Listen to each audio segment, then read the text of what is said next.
हाय, नमस्कार. तुमचं सगळ्यांचं आपल्या आणखीन एका नवीन व्हिडिओमध्ये अगदी मनापासून स्वागत करते. सर्वांना श्री स्वामी समर्थ. तुमच्या सगळ्यांचा आजचा दिवस खूप छान, मस्त, आनंदाचा आणि आरोग्याचा जावो अशी स्वामींच्या चरणी प्रार्थना करते आणि आजच्या व्हिडिओला सुरुवात करते. कशा आहात तुम्ही सगळ्याजणी? खूप छान, मस्त आणि मजेतच असणार. कालच्या व्हिडिओला केलेल्या लाईकसाठी, कमेंटसाठी तुमचे खरंच खूप मनापासून आभार मानते. तर चला, आज आणखीन एका दिवसाची मस्त छान अशी सुरुवात झालेली होती आणि काल मी काही भाज्या आहेत ना, रात्री जरा उशीरच झालेला होता, म्हणजे स्वयंपाक वगैरे झाल्यानंतर आमच्या इथे ना आता मंगळवारी थोडं भाज्यांचं मार्केट भरतं, म्हणजे थेट शेतकऱ्यापासून ते ग्राहकापर्यंत असं. तर तिकडे आम्ही गेलेले होते आणि तिथून काही भाज्या मी घेऊन आलेली होती आणि त्यातल्या काही भाज्या ज्या होत्या ना त्या धुवून ठेवल्या आणि बाकी भोपळा होता ना तो मी तसाच ठेवला. काही पालेभाज्या होत्या ना त्याही मी लगेच फ्रीजमध्ये ठेवून दिल्या होत्या, कारण खराब होतात ना वरती त्यामुळे.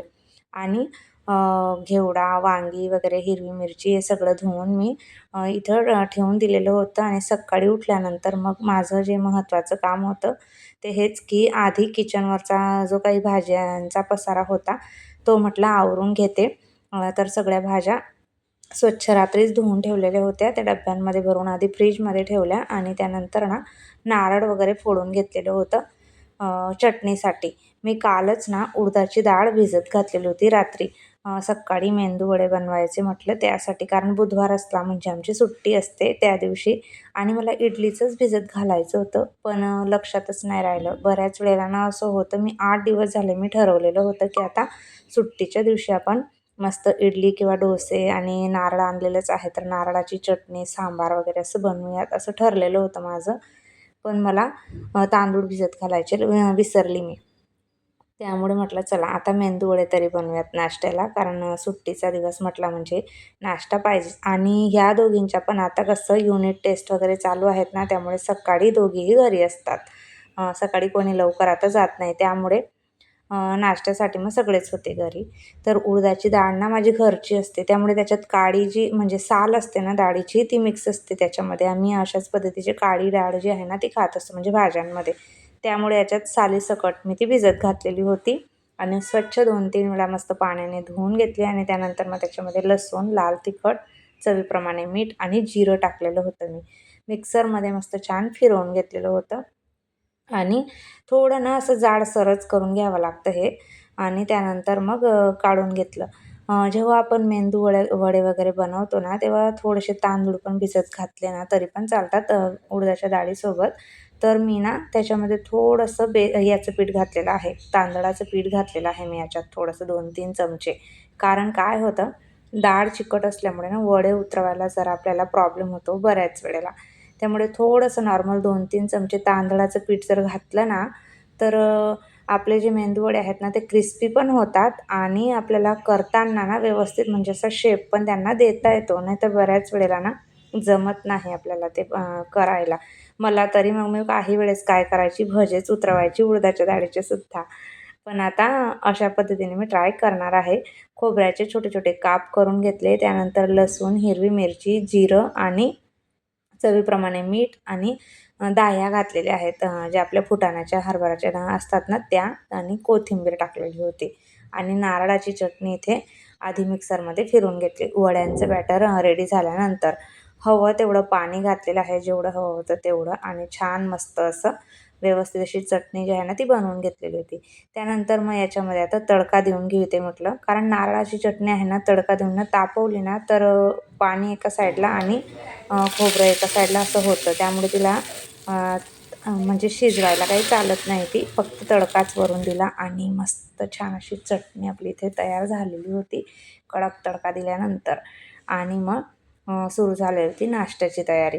कारण घाई इतकी होते ना सकाळी, जर सुट्टी असली ना तरीसुद्धा माझ्या इथं तर नाश्त्याला काही निवांत असं बनवायला म्हटलं ना, पण कुठे ना कुठे जायचंच असतं, त्यामुळे सकाळी घाईच होते.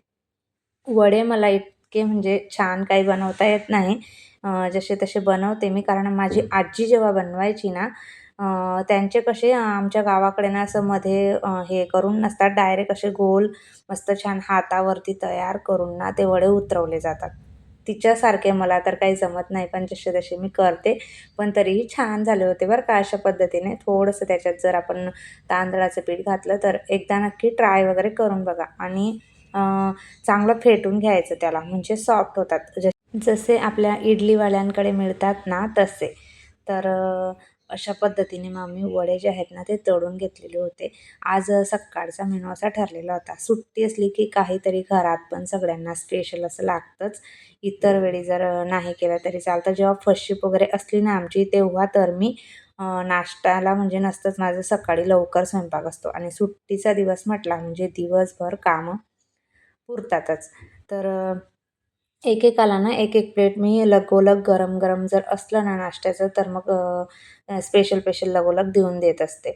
चटणीही तयार होती आणि 4-4 वडे म्हणजे एक-एक प्लेट आम्हाला सगळ्यांना पुरेल असं एवढी डाळ मी बरोबर भिजत टाकलेली होती. आणि सर्वात आधी प्लेट तयार झाल्यानंतर मग वेदू, सिद्धीन त्यांना दिली आणि त्यानंतर मग तिच्या पप्पांना वगैरे. मग लास्टला आपला नंबर असतो सर्वात शेवटी. तर वेदूचा कसं सकाळी लवकर जाते ती, 10ला पेपर असल्यामुळे 9:30 पावणे 10ला घरून निघावं लागतं. त्याच्या आधी मग सगळ्यांचा नाश्ता वगैरे जे काही आहे ते आवरून सगळे आपापली गेली, की मग परत आपली पुन्हा जी आहे ती रुटीनला सुरुवात.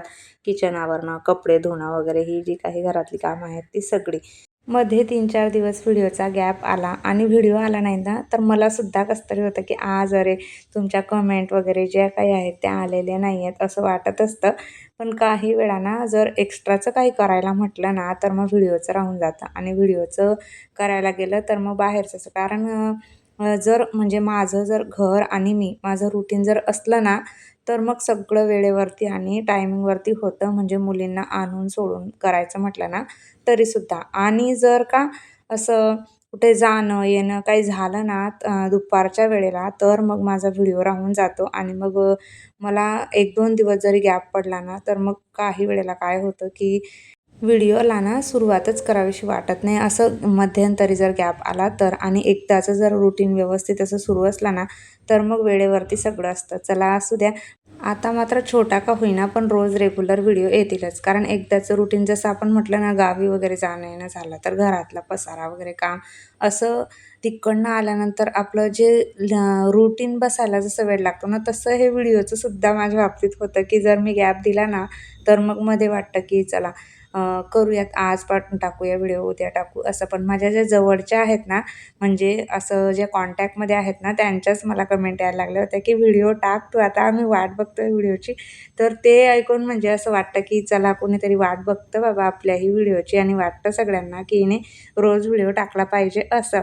कारण तुम्ही सगळे जर वाट बघत असणार व्हिडिओची, तर मग मलाही वाटतं, की चला सगळ्यांना व्हिडिओ आला नाही. जसं मला व्हिडिओची डेली सवय होऊन जाते, तसं बघणाऱ्यांना सुद्धा सवय होऊनच जाते, की आज व्हिडिओ आला नाही असं. चला कामं वगैरे आवरली मी. किचन वगैरे सगळं आवरून झालं. झाडांना पाणी टाकणं झालं. कपडे मी हाताने वॉश केलेली होती. पण मशीनमुळे ना खूप जास्त मदत होते, की कपडे स्पिन होण्यासाठी. जो वास येतो ना कपड्यांचा, आपण जसे पिळून टाकतो ना, तो मशीनमध्ये स्पिन केल्यानंतर कपडे ना अगदी सहज सुकून जातात मग फॅनखाली सुद्धा. तर कपडे वाळत घातली आणि कालचे जे काही कपडे होते ना, त्यांच्या घड्या वगैरे करून घ्यायच्या होत्या. कारण लगोलग तर कपडे सुकतच नाही. आणि त्यातल्या त्यात असे जे हेवीवाले ड्रेस असतात ना, ते तर मग फॅनखाली 1-2 दिवस सुकवावेच लागतात, तरच ते व्यवस्थित सुकतात. आणि तसेच ठेवले तर मग कपड्यांचा वास वगैरे सुद्धा येतो मग ह्या दिवसाचा. चला कामं वगैरेच माझी सगळी आवरून झालेली होती. इथंच एंड करते ताईंनो. कसा वाटला आजचा व्हिडिओ ते कमेंट करून नक्की सांगा. नेहमीप्रमाणे आवडला असेल तर व्हिडिओला लाईक करा, हाईप करा. पहिल्यांदा बघत असाल तर आपल्या चॅनलला सबस्क्राईब करा आणि आपले असेच रोज येणारे नवीन व्हिडिओ बघत राहा. भेटूया उद्याच्या छान व्हिडिओसोबत. श्री स्वामी